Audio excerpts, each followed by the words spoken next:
So we're about to start. If you have a annual report in your hands, we have an agenda at the front of it. If you do not, as a family, at least sharing, have one, you might want to go to the back of the church. There's a few extras still that we have. So I'd invite you to get comfy, and we'll start in just a second.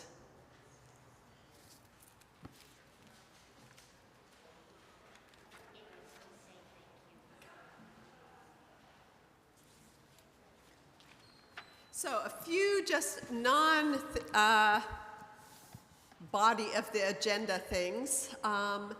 The microphones are live in a couple places. So if you are on the agenda for doing something, we have a microphone where Rebecca is standing. We have a microphone in the middle. We have one here, and we also have an extra one if we need it.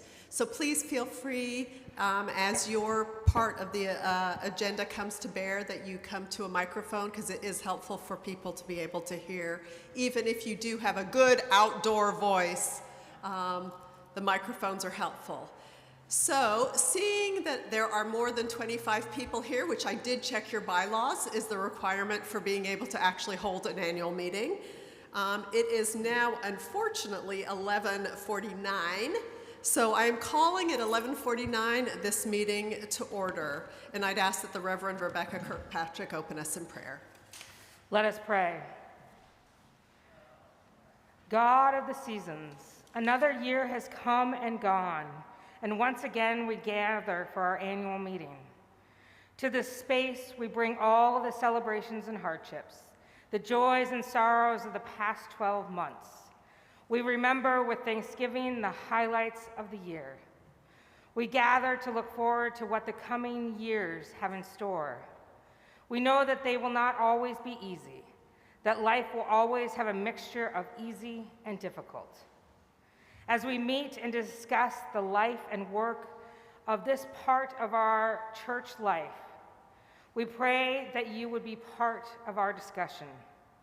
May your Spirit move in our hearts, opening them to hear what each of us has to offer, bringing light to both possibilities and realities, drawing us always to consider what you would have us to be and do in this time and place.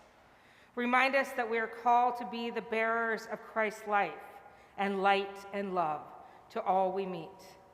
Help us to live in such a way that we draw closer to your vision for us and the journey that we are faithfully doing in your way. In this time together, we celebrate the many gifts we have to offer. Help us offer that which we can to your service and glory, mindful of the great gifts we have been given in so many ways. Those things we pray in the name of Christ, in whose name and hope we gather this morning. Amen. I appoint as clerk for today Megan McGinnis, and I invite her to come forward so that she can do the work of approving the minutes from last year's annual meeting.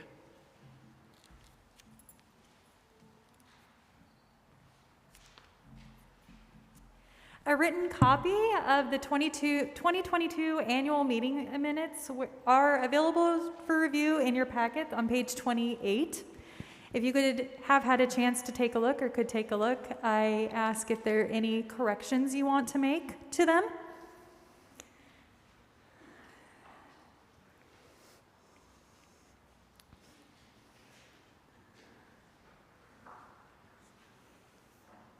Yeah.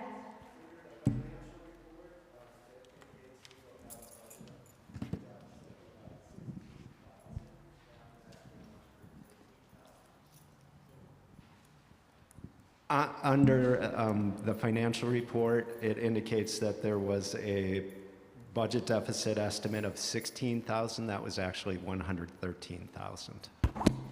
Beautiful, thank you. I'll make that correction. Are there any other corrections from the 2022 annual meeting minutes?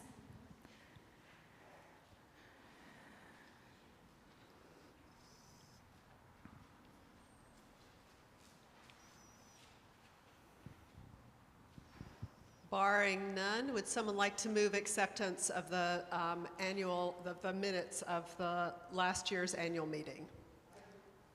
Liz Santiago moved it. Would you like to second? With the as corrected, exactly. And I'm sorry, I don't remember your name. Alice Spears seconded it. Thank you so All much. in favor?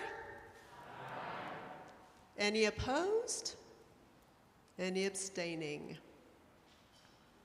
We are good for meeting.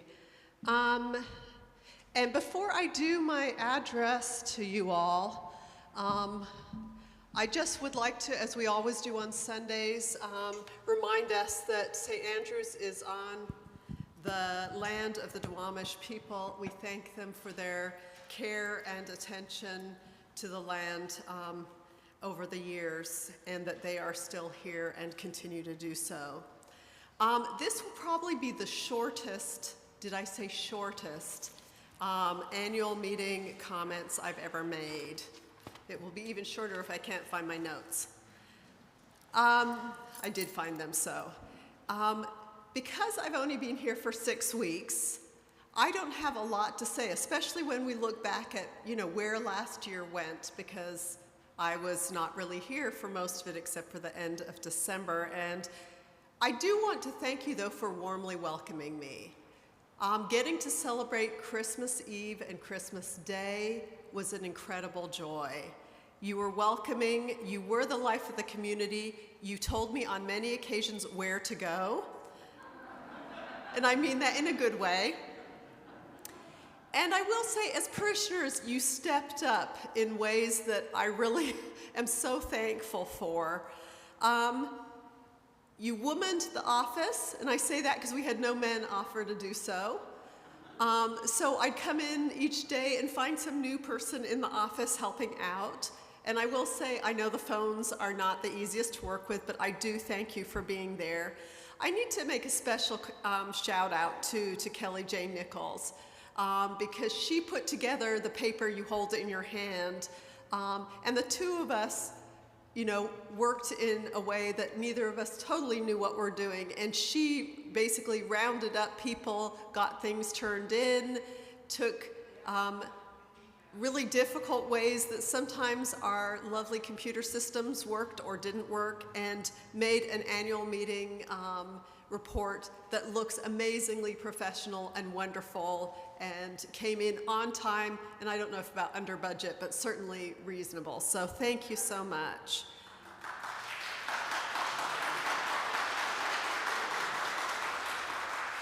I also just need to thank all the people who did all sorts of weird and wonderful other things. People who literally pulled paper out of the copier when it wouldn't work on a Sunday morning, which of course is not the time that your clergy love to be trying to do that. People who nailed up pictures in my office so I didn't have to have totally bare office walls. People who told me where to find things, which was time and time again, and much, much more. So thank you very much. Secondly, I just want to say that I look forward to working with you this year. I am thrilled that we have this lovely, bright day to kind of start our year together in terms of our meeting. I look forward to worshiping with you, to singing with you, praying with you, to having you be here, and for us to gather at the table together. Some things, as I mentioned, for those of you who were here this morning, will be changing as we come back from sort of that, I don't know what to call it now, the first early post-COVID times. Now we're moving into later post-COVID times, but we will be having changes. And I hope if you find that you aren't being fed, that you'll come and talk to me about how, as a community, you could be better fed in the terms of liturgy and worship together. Lastly, I am working hard to try and be involved with staff, with vestry. We've had already, it seems like a lot of meetings in terms of finance committee, vestry, and the staff has started working on things all the way through Holy Week and Easter together. The one thing I do want to remind you, as well as being the interim rector here, which has a few strange little parts of it, I am still here as a priest, so to preach and teach, to be your pastor. And I would hope that, if you have needs, you will call me on my phone, you will call me on my cell phone, or you will email me. All those things I think are pretty easy ways. I hope I'm pretty responsive to that. So please do let me know if you have specific needs. I'd remind you that this is not a time to stop. Interim times are a liminal time. They're a time of change, but they're also times to move forward. So, as we come forward together, I will continue to ask lots of questions, no doubt. Really, the first 6 months of any interim time is a lot of asking time. And I hope that you too will ask questions. Questions about where is God calling me? What is God calling St. Andrews to do? And I am going to put Mary on the spot because when she and I were working on my letter of agreement, I said, oh, by the way, there's this section at the beginning that says, what is the mission statement of the church? And I said, this is a really long statement. Don't you have the shorter version? And I will say, I look forward to seeing as you figure out your shorter version, your kind of elevator speech rather than, you have the walk to Emmaus speech. And I look forward as you do the work of figuring out where you're going to go and how you're going to call your next rector, of seeing who you are. Thank you for joining me in this place and time.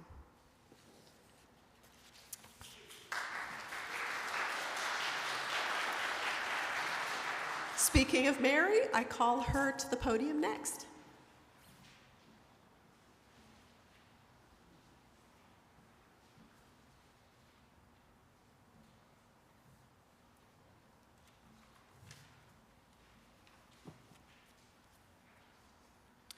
Well, I have a formal report that is on page 4, and I know you all will want to read it at your leisure, but I don't think I have to tell you everything from up here that I've written in there, because I know you're going to take it home and you're going to want to read it. I also want to say, in my capacity to address you now, it has been quite a year. We all know that. And yet it has been a year where my job, my task, changed, because my job is to support the clergy and to deal with the business part of the vestry meeting. And of course, we're all well aware that we had lost this year. We lost our rector, and so immediately my job changed. We also had our Rebecca was out on maternity leave, and so she was away, and so it was an incredible year. And yet the gifts came, many gifts came to me. People coming up to me just like Rachel said, coming up and asking, if you need something, would you please ask me? I'm willing to do what you need to have done. The joy of my being able to attend every worship service that we had.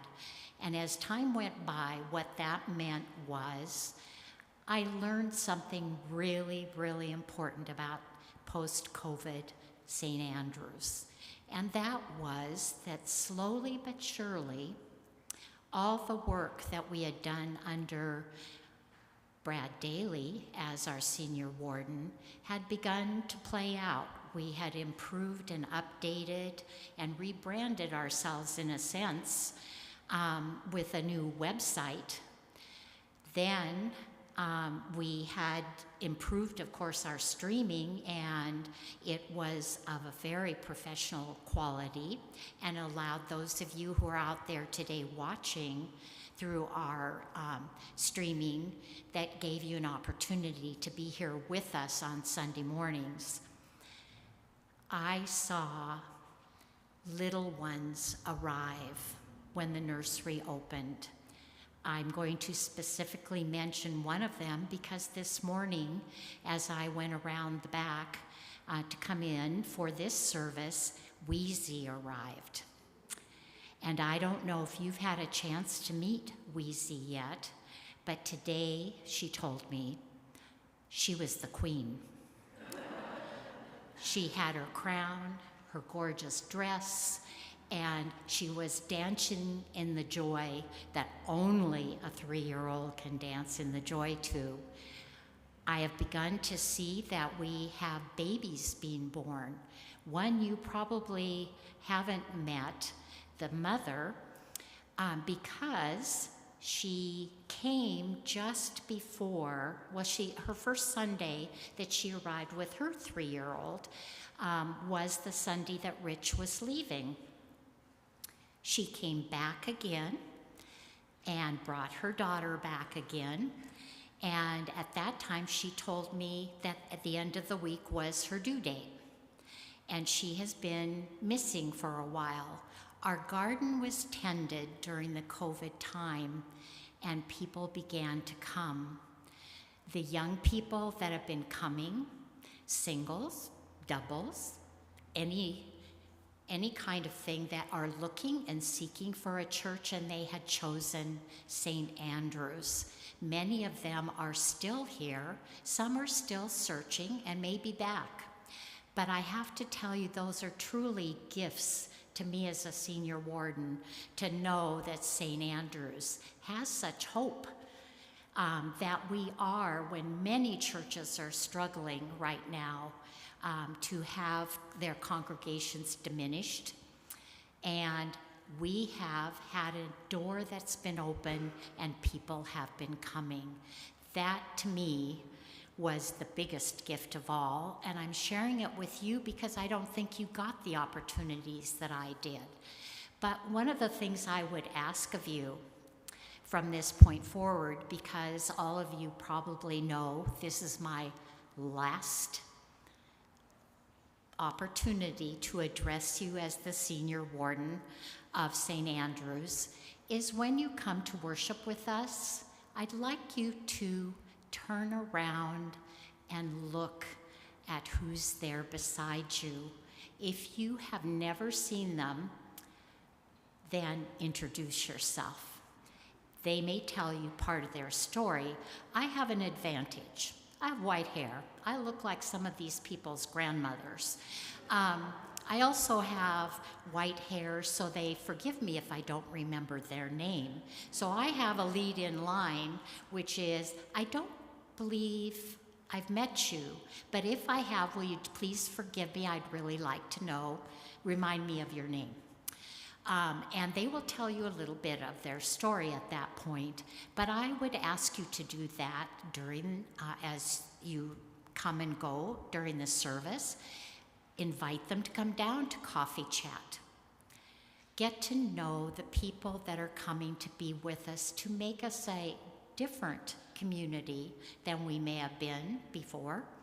And then, lastly, may I say that the biggest gift I was given as senior warden was the canon to the ordinary presented me with the person that she felt would be the first candidate that we might want to look at for an interim.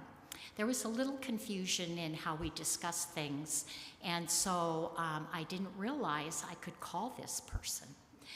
But I knew that when Ariane and I had spoken, the canon to the ordinary, that there was something that just struck me in the resume that I said, if it's as good as it looks on paper, I'm feeling really excited. And then I met Rachel for the first time on the phone. And I have to tell you that in the whole process, I feel the Holy Spirit brought us just what we needed. And I know that you will probably feel the same as we go throughout this coming year. But I did want to tell you that I leave you happy to do that. You know that my term of duty is over, and I join the ranks of senior wardens who have come before me. And you will see me, because I'm now addicted, like Brad before me is addicted, to not being a one-service person anymore. So you'll see me because I want to come back and visit with the people I've gotten to know in all of the services. So with that, I will call upon Ken Feldman to come up and give us the financial report.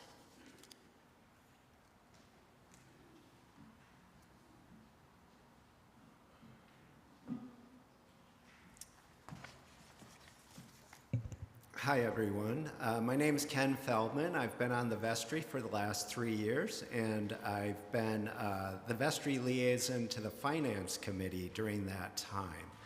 And the way finances at St. Andrew's work is we have a group of dedicated people who are have an interest or experience with financial matters, accounting, investment, business leadership, whatever their background may be, and they have volunteered and they help guide the vestry with decisions related to the management of the assets that we hold and the stewardship of all the pledges that you all so faithfully donate. So before we go forward, I do want to recognize the Financial Committee. It's been led by Trina Torgelson, and Allison Stage has been our dutiful note keeper. And we've had participation from John Ginn from Buildings and Grounds. A former Finance Committee member and former Treasurer, Mark Gargett, often comes to advise us. And our former bookkeeper, Sydney Sliker, are the dedicated members of the Finance Committee. And we are currently without a treasurer, so if you feel so called that you either want to help us with the Finance Committee or feel called to serve as a treasurer and you have that type of background, please let us know. Let Pastor Rachel, myself, or any of the vestry members know so that we can make sure that you get connected to us. So the Finance Committee makes the recommendations to the vestry. It is the vestry that is responsible for voting on the actual use of our resources. There are a couple of other people that I'd like to thank before I give the report. Susan Kromholtz is our pledge secretary, and she's been doing that job for a couple of years now. She's been doing a great job. You may have had a chance to meet her in the back to pick up your tax statement. If you didn't get a chance to do that, I think she might still be around and you might be able to grab that before she leaves. But thank you to Susan Kromholtz for her duty there. And then all of our stewardship, all of the donations you come from, it's inspired by the leadership of people who run our stewardship campaigns. And this year that was done by David Gravel and Will Lewis. It was a very challenging year because, Father Rich resigned in the middle of the stewardship campaign, and that's a particularly difficult hurdle to overcome. And yet they faithfully kept the spirit going, and at the start of the campaign, they said, we're going to have a special event this year to celebrate the stewardship and thank all of our donors. And even though they lost members of the stewardship committee over the time of the campaign, they faithfully kept that. We had a great time a week ago and raised nearly $20,000 thanks to their leadership, and Gretchen Hayslip came in and helped run that event. So that was just fantastic, and I think we owe all of those volunteers a round of applause.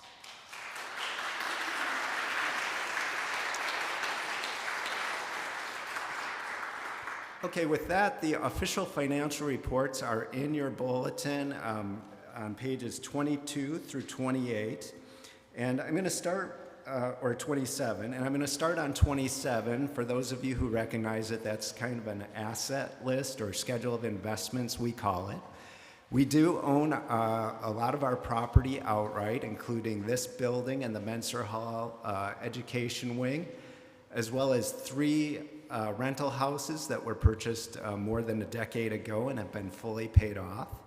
And then we have a 4th rental house that we just purchased at the beginning of the pandemic. We took a leap of faith, and we purchased that.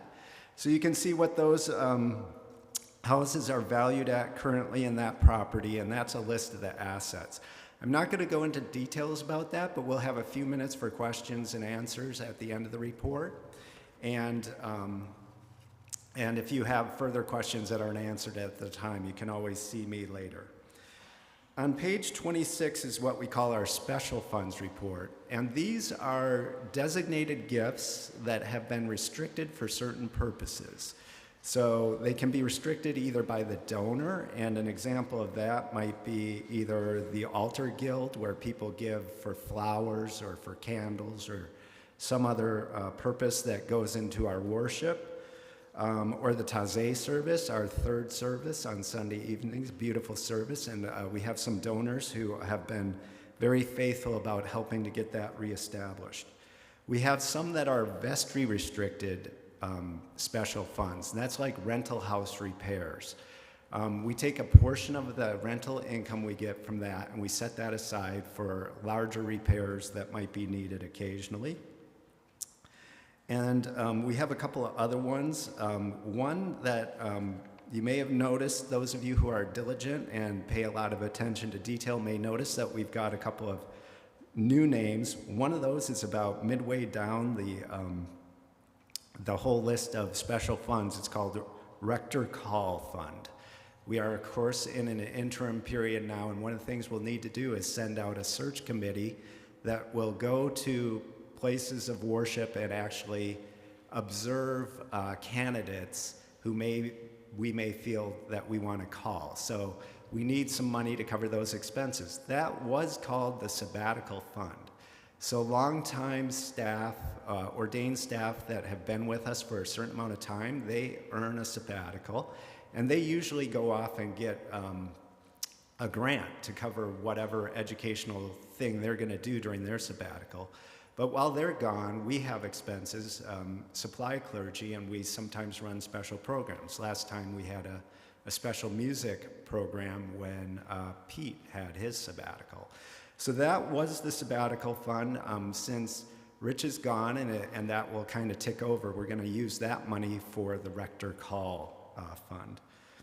And then there are some statutory restricted funds, and our columbarium is an example of the statutory funds. By law, we are required to maintain that columbarium because people are going to give us, they're going to buy niches ahead of time before they die, obviously. And then we have to maintain that and, engrave a niche for them and keep the grounds in shape. So there's actually laws that govern the use of the funds that are used to purchase those niches. So I just wanted to point that out. The other one that we have that is of special importance is the Grateful and Growing Capital Campaign. I know Will Lewis is going to give a report on that shortly, but I did want to point out that's where we track the donations that were made during the capital campaign and are still coming in, and we use those to make occasional payments on our debt. We do have an outstanding debt with the diocese. It's on advantageous terms, and it's what's allowing us to help pay down that, the purchase of the house years ago. So now I'll go into the 2022 annual report, and that starts on page 22, and our budget is actually quite extensive, so it goes through page 25. Page 22 is the income. And in 2022, we entered the year expecting to get about $520,000 in income. And in our budget column for 2022 on page 24, you can see we budgeted $634,000 in expenses. So we went into the year knowing we would have a $113,000 deficit. The Finance Committee in 2022 recommended that we find a way to close that gap. They outlined that we could use some of our reserves, that we had some undesignated gifts from the previous year that we could use to close the gap. And because we had some Paycheck Protection Program loans, the COVID loans from the federal government that were converted into grants, we had some money left over from those. We were able to close all but $65,000 of that gap. So the Finance Committee recognized that we're in a very hard times, and while our donors have been very generous and have increased the average number of pledges, we've seen because of COVID that we have not been able to attract as many people to replace the people that have left. And so we currently have fewer donors, even though they're giving more generously. So they recommended $65,000 of personnel cuts, either furloughs or actual position cuts. It was a very difficult decision, and the vestry chose instead to try to raise that money. And you guys all came through faithfully and did contribute more money than we had budgeted. So turning back to page 22 in our income, we actually raised $537,536,874, and that's a lot better than we anticipated. So we're very grateful for that. The other big change we have is we have a long-term tenant in our education wing right now, the church school. And while we had anticipated getting the full amount of their rent, which they have paid their full amount, we did not anticipate that there would be a lot of expenses, more than just kind of general cleanup. They actually needed a washer and dryer installed, for example, and we had to run electrical and plumbing for that. So it was more expensive than we had anticipated. This year we'll be seeing the full value of that lease, and that lease extends for 10 years since it began last year. So that puts us on better financial footing going forward. Turning to pages 23 and 24 is where we have our list of expenses. And we did a really good job last year in keeping those expenses in check. So on the bottom of page 24, under the 22 budget column, the second column, you can see that we had anticipated $634,000 in expenses, and we kept that to $610,000. Part of that was the savings, of course, when Father Rich left us early. The rector is the highest paid position we have, and so we did have some savings. But if you do go through the expenses in pages 23, you'll see that overall the staff in the vestry did a good job of keeping to within the budget. There were some unanticipated utility expenses that we're looking into and hoping to get a refund on some of them. Some of them may be in error. But for the most part, we were able to close the gap, and instead of a $113,000 deficit, we ended up with a $73,000 deficit. So turning the page to page 25, you can see where we listed the special transfers that we used to close that gap. And as I mentioned before, there were some undesignated gifts at $28,000. We also had about $28,000 from the parish reserve that we committed. And that prior year net income is the leftover surplus funds that we had after those Paycheck Protection loans. So we actually finished the year with a $2,666 net carryover that we can use going into our 23 budget. So Mary's going to join me up here shortly, but before she does, I'm going to talk about what the budget process is and hit some highlights. In an ordinary year, if our rector were here, he would, during fall, survey his staff, talk to the vestry about what programs we want to continue and enhance, and put together some recommendations. The stewardship committee would kick off, and we'd have a good idea about how that was going and about what we could expect in pledges. And so our bookkeeper would put together a draft budget for us to consider. So when we looked at our draft budget this year, we knew we didn't really have a lot of space for new program and all of that. We anticipated that we would get an increase in pledges, and we did get a good bump up on that. But when we put together the draft budget, we saw that we had a projected deficit of around $140,000 to $150,000. And you can see on the bottom of page 25, we list our operational reserves. That's down to $100,000, which is actually lower than what the diocese recommends. If there are unanticipated expenses, such as, for example, this roof were to spring a leak, it'd be quite expensive to repair something like that. So you do need to keep some reserves. So with that in mind, we went into the Finance Committee recommendations and the vestry process of dealing with the budget in December and January. We had several meetings, and the Finance Committee recommended that we do not tap any more into reserves or special funds, that we find a way to balance the budget this year. And there was a very close vote in the vestry. People are very passionate about not wanting to balance the budget on the backs of our staff who've worked so hard and supported us through COVID and many other emotional times that we've experienced. So it was reluctantly acknowledged that we were going to have to make some hard decisions this year. And we had a short period of time to do it before we could present a budget to you at this meeting. So we called forward a short-term task force that included a member of the Finance Committee, our 2 wardens from the vestry, our bookkeeper, and Pastor Rachel. And we came up with the budget that you see here before you. So with that, I'm going to call forward Mary again so that she can describe the actions that the short-term committee looked at. I'm going to stay up here so that in case you have questions.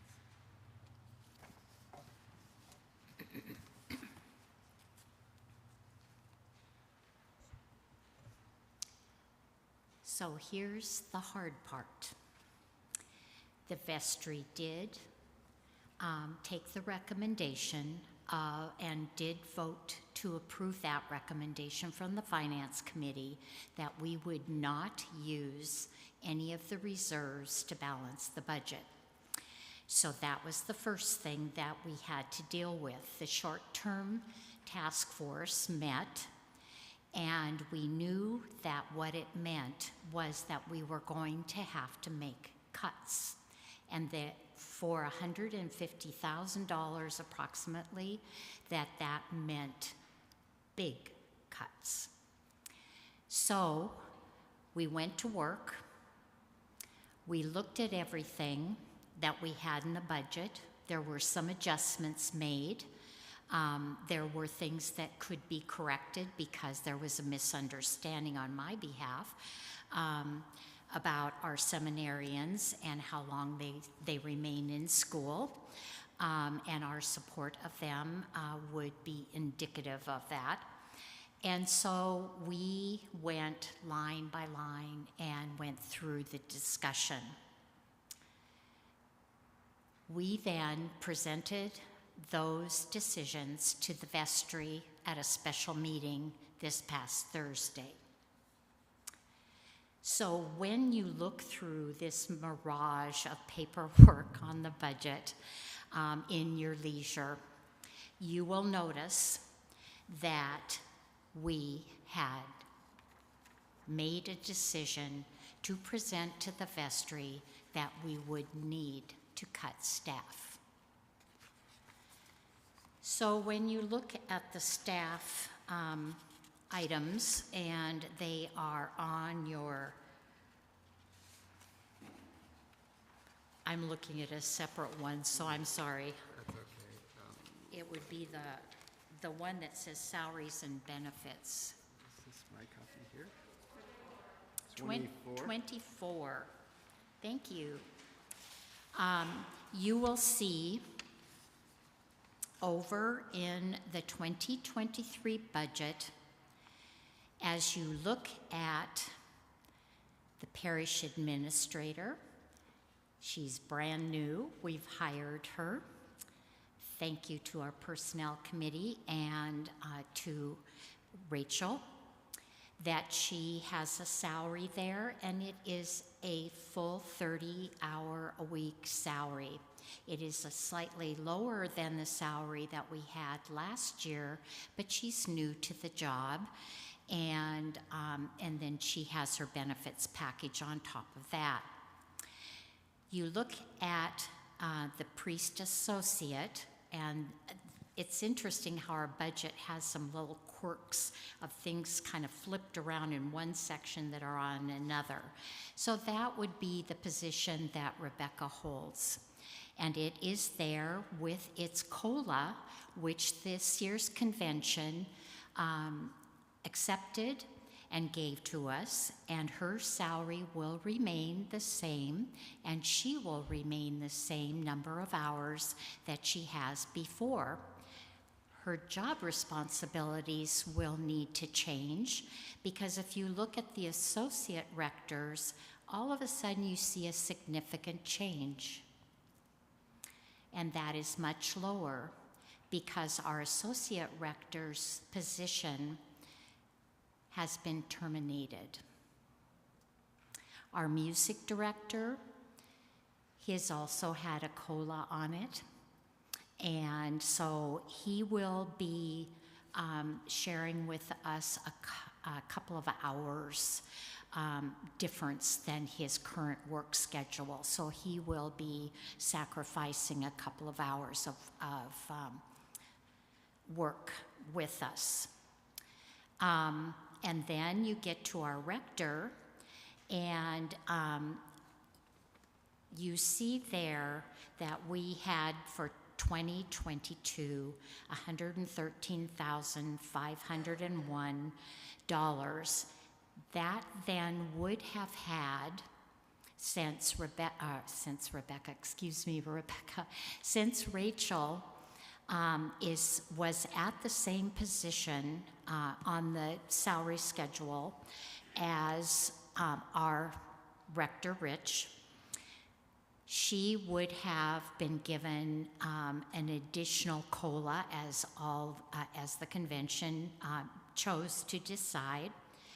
She will become an 80% interim for right now, in order to allow us to balance our budget. So for the most part, the things that you see here are those kinds of changes. It's a painful process to go through this whole process, and yet with respect and with, I think, a prayerful and genuine concern, we made that decision. We presented it to the vestry, and the vestry, not unanimously, as I would expect a vestry never to be unanimous in most items, decided that these would be the changes that we would need to make to have a balanced budget for 2023. It did help that we had the Reach for the Stars, and you can't imagine how wonderful it was to not only build community, but to have generously given of their treasure those that were there that raised the paddle, and those that weren't there that sent in their raise the paddle generous contributions. So it is with sadness that I say,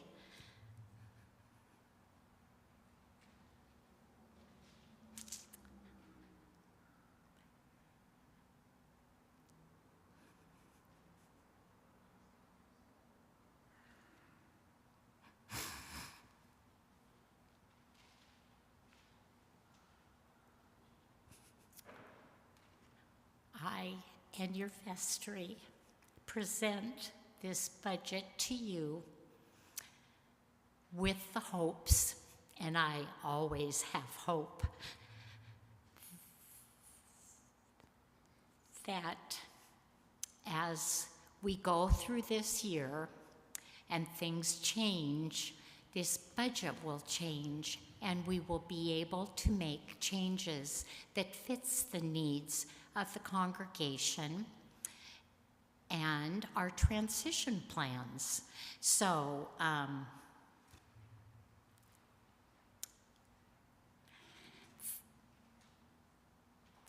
thanks to the vestry.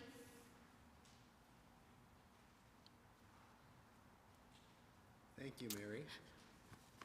Yes, I think I need to stop. Oh, yeah, why don't you take a seat? I can take some questions. And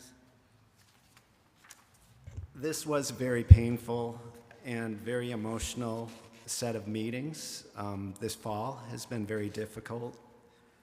The past 2 years have been really challenging on the vestry. What this means is that Mother Danae will be with us through February, and then she'll be leaving us. Unfortunately, we cannot continue that position forward. It also means that Pastor Rachel will be an 80% rector. We had very much hoped that we would be able to, during the interim, have a full-time rector. And as we go forward, we'll look for more opportunities, and we'll welcome more pledges and donations if you're moved to give them, so that we can restore that position to full-time, and that we can go forward strongly during the search process and make a call to a full-time rector when the time is right. And so with that, I'll open it up to questions. Are there microphones out there, or do we need to pass a microphone?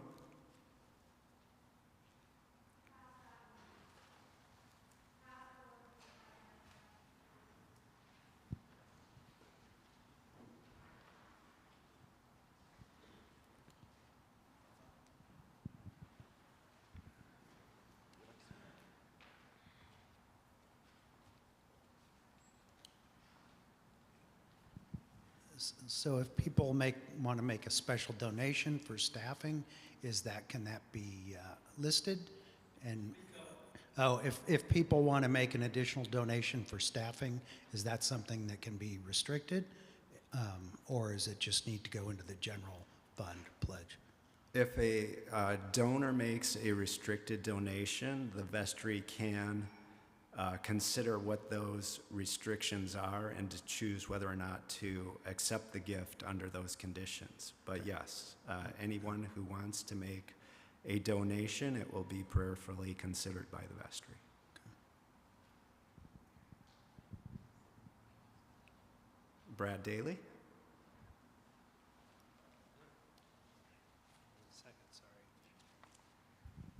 Can everybody hear me? Okay, excellent. This is regarding expenses. I noticed that for 2023, the diocesan assessment is budgeted for $85,722, which is just a little shy of the 2022 actual of $75,926. And I'm just curious, since our number of pledges and pledging household numbers has gone down a bit, why is our diocesan assessment going up? If you could answer that, that'd be awesome. Sure. The diocesan assessment is similar to taxes. So it basically works on, I think it's a 14.5% on the net pledge and donation revenue that you receive. But there's a way to kind of take some deductions for capital expenses, such as when we installed the streaming equipment last year. So Kevin, our bookkeeper, keeps track of what we can do, and that's our best estimate of what that amount will be this year. The actuals tend to change as we hopefully get more pledge income or non-pledge income gifts that come in over the years. It may impact that amount. Liz Santiago up front here.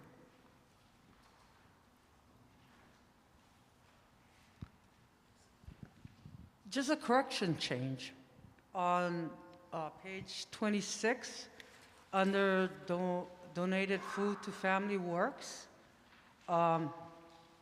last year we actually brought in 2,110 pounds of food and not 628. It's just a clerical change. Oh, thank you. That's fantastic.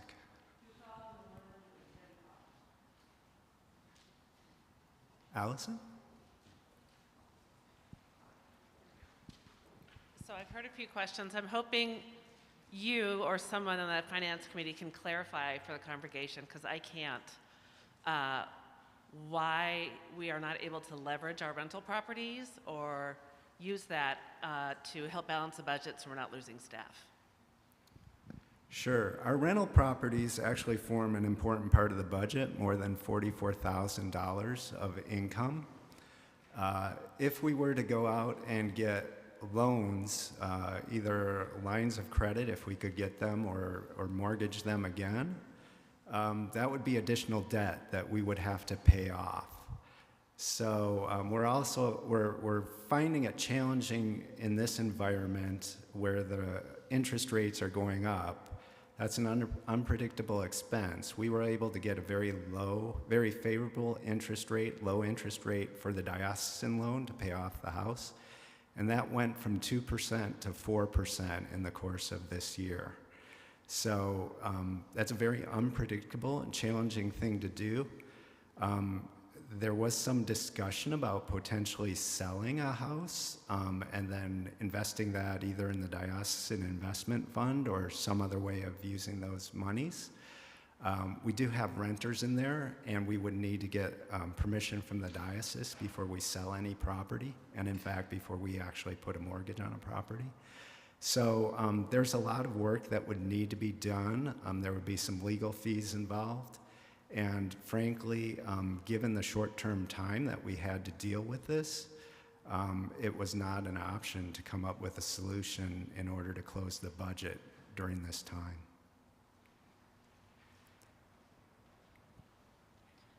Logistically, what does it mean when you say that Pastor Rachel's going to be an 80% rector for the congregation? So a full-time position would be roughly 40 hours. She'll be working 32 hours a week.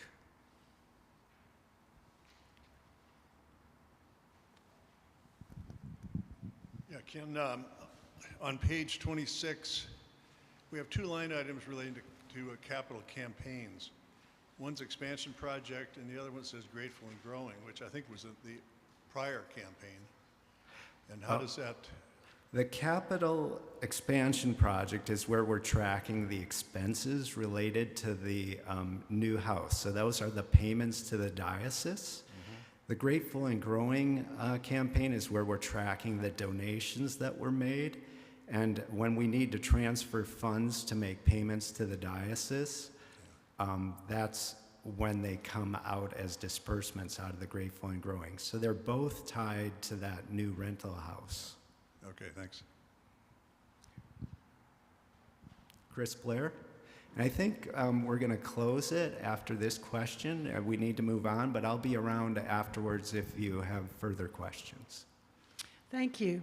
As a member of the vestry, I brought this up, and Pastor Rachel approved it, but I just wanted to reflect this to the parish. On page 23, towards the top, as far as seminarian support, as you all recall, we sent off Teresa Newell and Carla Kuhn to seminary, and there will be an extra $1,000 on the far right for the 2023 budget. There will be also $1,000 dedicated to Teresa to match Carla Kuhn. Am I correct in that, Rachel? That's correct. We'll reflect that in the actuals Great. going forward. We just had a wrong assumption about the needs.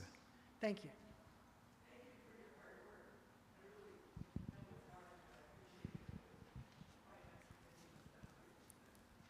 Thank you. And with that, Carolyn, I know you have a question you can ask afterwards. We need to get on with the rest of the business of the meeting. One more? Who's next on the agenda? I just wanted to say something from the heart.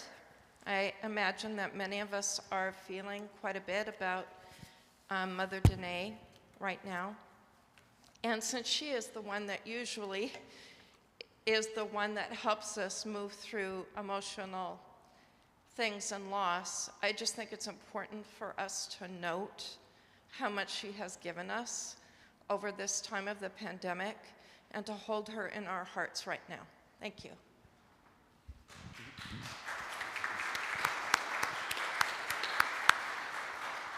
I think Will Lewis is scheduled to give a brief update on the Grateful and Growing campaign.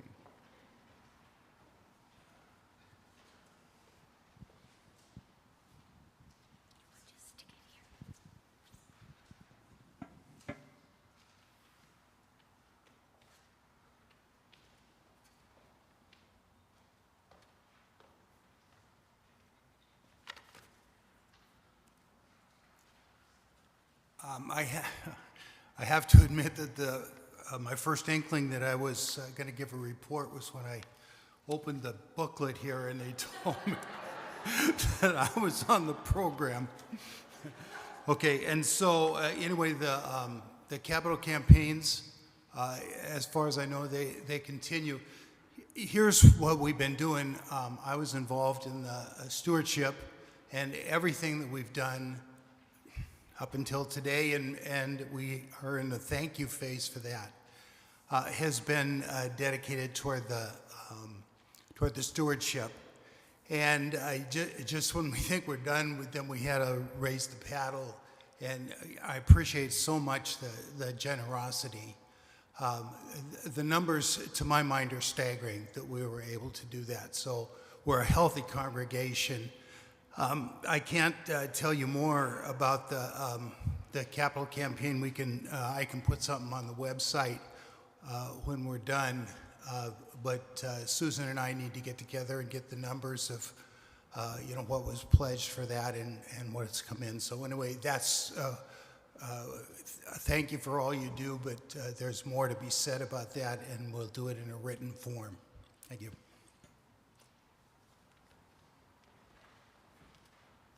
Gretchen, yes.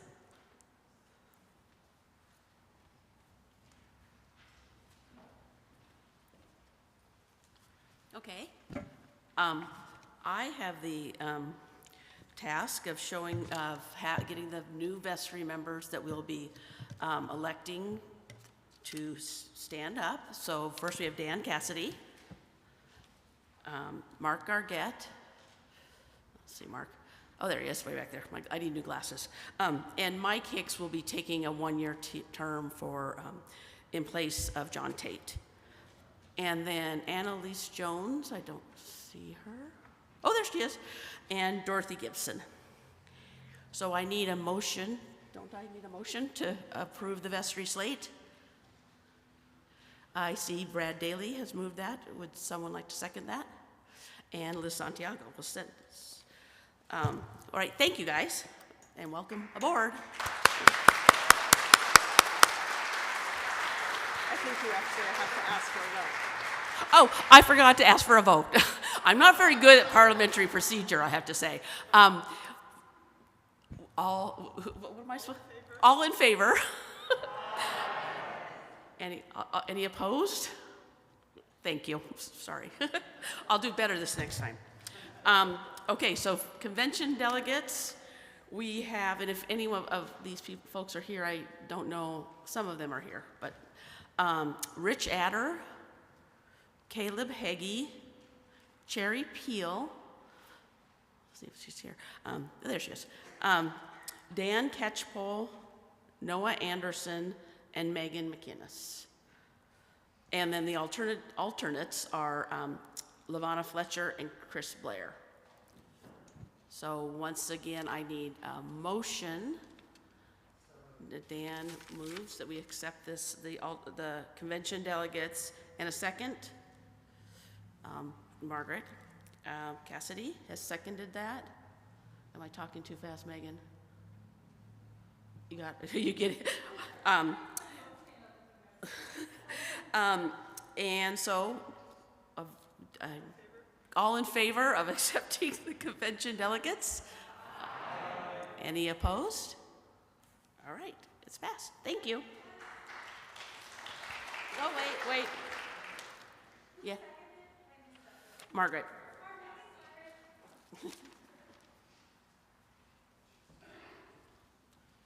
So one of the wonderful things about voting new people in means that some people can take their leave, which I'm hoping that those who will take their leave will enjoy some lovely Pacific Northwest time, but also think about where God is calling them in their next part of their journey. I have a couple ideas because a couple people have told me where they think it will go, and I look forward to hearing from the rest. But I'd like those who are leaving to come forward because we have some gifts. And if I will have actually Mary stand last because as senior warden, there's a couple of other comments. I would normally say more about people, but I barely met y'all. So it will be shorter and sweeter. I did kind of a theme this year. And I don't know, maybe this was too many times of going to, when my kids were littler, to birthday parties where all the kids that came to the party got to go away actually with gifts. I always thought that was a unique way of now approaching life. So each of them got to come to the party for 3 years with the exception of our 1-year leaver. So they each get a gift bag.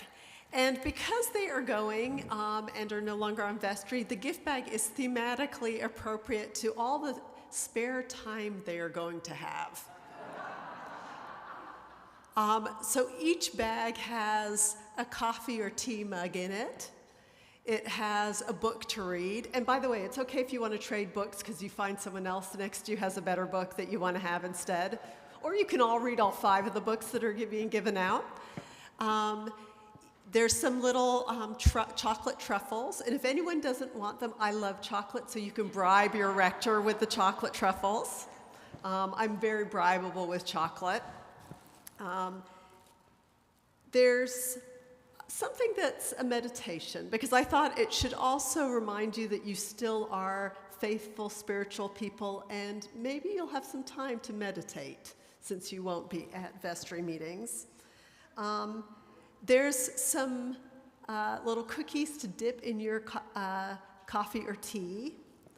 And with the exception of Mary, there's some words that Mary and I shared with you. So I hope that you will find your life, and I can't say we'll send you all to, Tahiti or somewhere warm, but other than that, we hope that the bags will be joyful for you.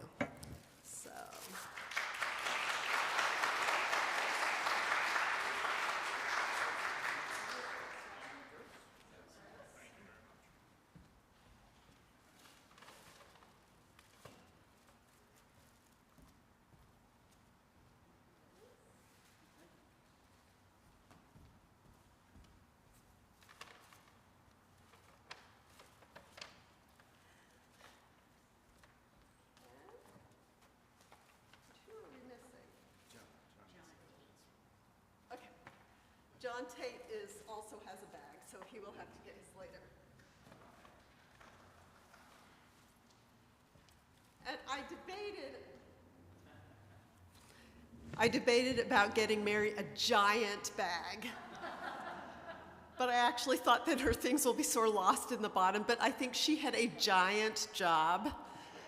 And so I felt like in some ways symbolically that would be a good sign for that. But she actually just has a small bag so her things don't rumble around.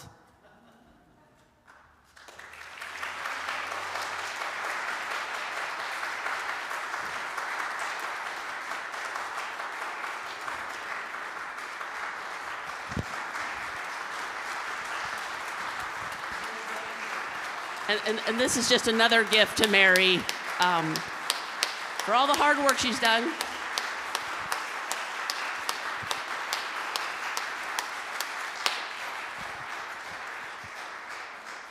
For all the hard work she's done and the work she did that she did not anticipate. She didn't really sign up for the job she got, but she did a great job of it, and we all benefit.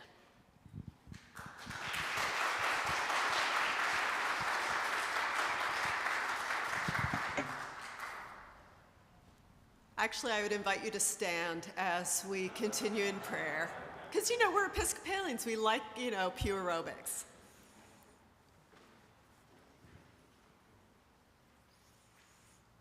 The Lord be with you. Let us pray. Gracious God, we thank you for the sunshine, for this holy place where we really are not to have our shoes off because it is holy ground. We thank you more so than the building or the place for the people who are part of that community of saints. We thank you for those who've worked hard this year and those who've said yes to joining that work in the coming year. Not only vestry members or others, but all of us here. Watch over those for whom today has been a hard day. Give us grace as we continue to pray and learn and meditate. And may your Spirit rest upon us as your people and as your disciples. All this we pray in the name of your Son. Amen. So we adjourn, with 6 minutes short, so we got you out of here pretty well. I know that Ken has said he's available for more questions. I would ask if you could be very good about picking up around you. As part of our financial management, we actually have a recital in here this afternoon at 3 o'clock. So please take your belongings and clean your pews as you leave. Thank you so much.